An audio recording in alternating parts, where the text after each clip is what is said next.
Sveiki! Ar kādu kora dziesmu jums asociējas tāds brangs vārds koris?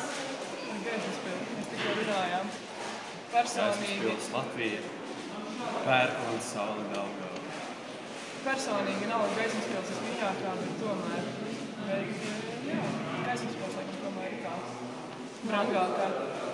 Vēl viens jautājums. Kā cilvēks jutās, ka viņš sasniedz 25 gadu vecumu? Tas tikai viens. Nezinu, manuprāt, viņš jūtās vairāk tā kā sintetizātorists. Tā kā es esmu sintetizātorists.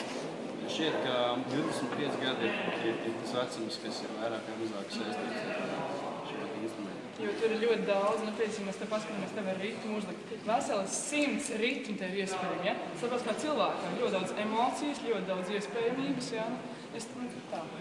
Jā, kā korim jājūtās, ja viņam paliek 25 gadi? Tā ir jaunības briedums, mijas jau ar viedumu, ar uzkrātu pieredzīti. Principā tajā vecumā var tikai sākt koncertēt, es tā domāju, jo līdz tam ir tikai rūpīgs ceļš, rūpīgas mēģinājuma ceļš.